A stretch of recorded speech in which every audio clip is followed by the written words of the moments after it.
Manchester United 3, Southampton 1. I tell you what, mate, when you need your 6-pointer, when you need your on your road to 41 points to stay safe in this league, that's what happens.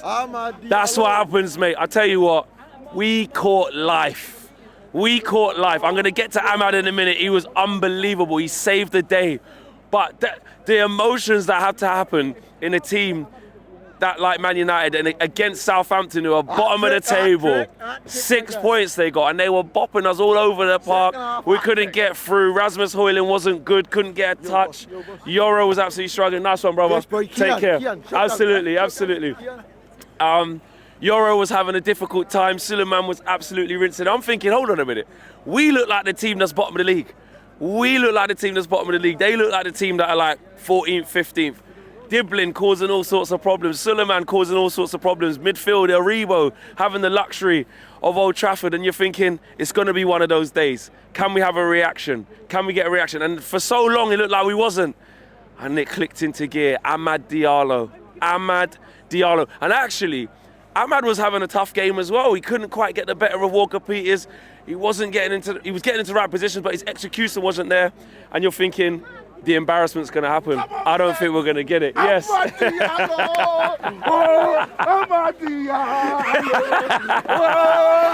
what AMAD's done, bro. That's what AMAD's done. You know, like, because the thing is, yeah, I'm not going to lie. It feels kind of shameless. Like, they're bottom of the league. But AMAD still had other ideas.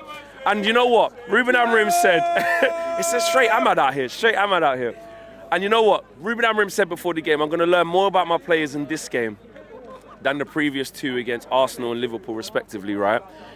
And he's fucking right. He's right, because I'll tell you what, the players showed, yeah, you still can't invest your stocks fully. We're still a team in transition. We have to calm down, because playing like that for the best part of 70 minutes against Southampton is not a good look. But the team did show resiliency. One thing you can laugh and say, they're bottom of the league, you're a banter club, this, that and the other, but you still have to come back and win. And they did do that. And the belief just shot through the veins of all the players. It shot round the stadium. The fans were up. And AMAD, listen, this guy has had to be so patient.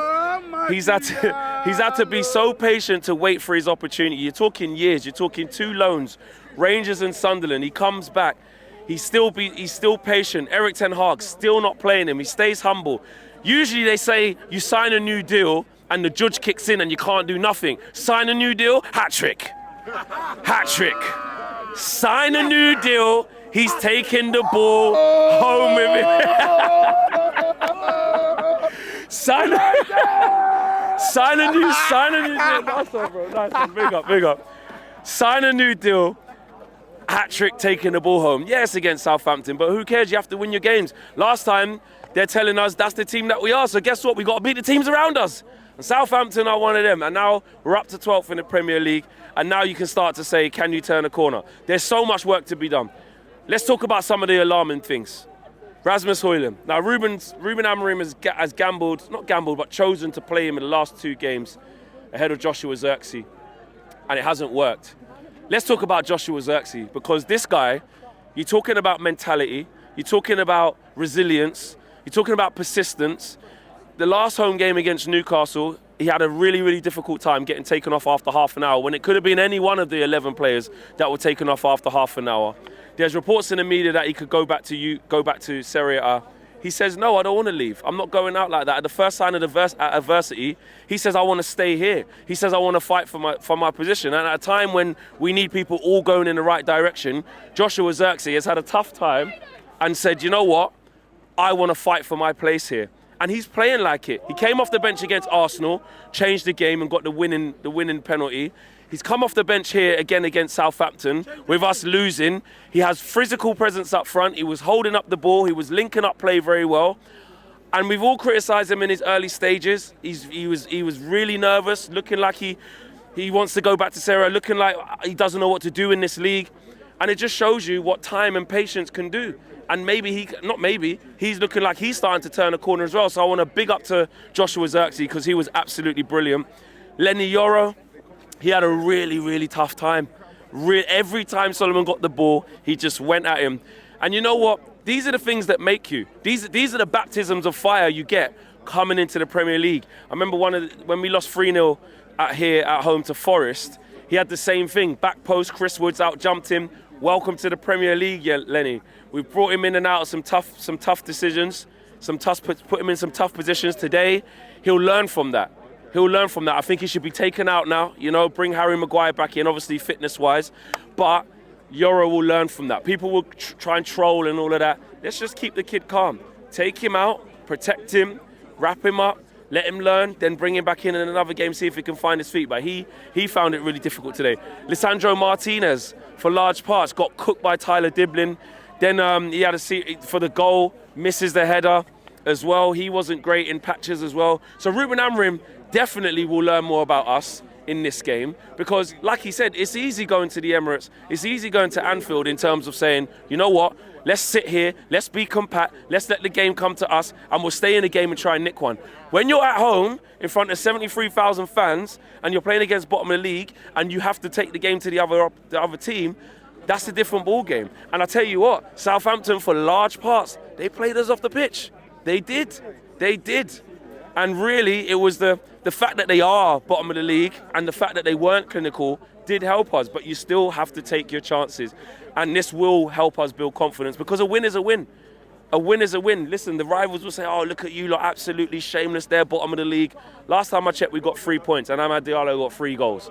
But Ruben Amorim is a smart enough manager. I can't wait to see what he says post-game, because he's a smart enough manager to see the things that were wrong today. Kobe Mainoo and Ugarte in there wasn't quite going to plan. Toby Collier comes off the bench against Arsenal. He's at it. He's moving about the pitch. He's shutting spaces down. And today, calm on the ball, winning the ball back.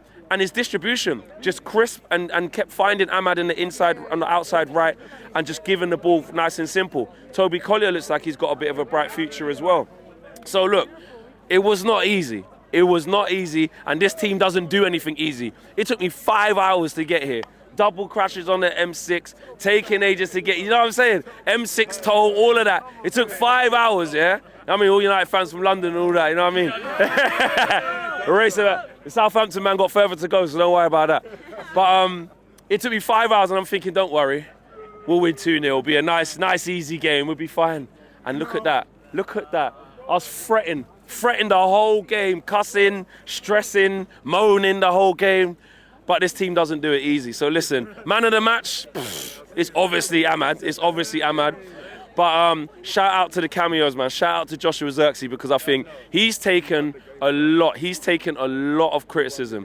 And you know what? This shirt is heavy, as we saw with the first games that he's playing. But when he started games, when he started at Palace, when he started against Southampton, he's done all right. When he started against Everton, in his starts, he's actually done all right. So I think Xerxes trying to turn a corner. And Ruben Amorim, that little experiment now, you got to start Xerxes. Until, don't get me wrong, it could change back the next week, and Xerxes doesn't play well, then we're saying bring in Hoyland. But right now, Xerxes deserves his start, and fair play to him. My man of the match, AMAD Diallo. What a player.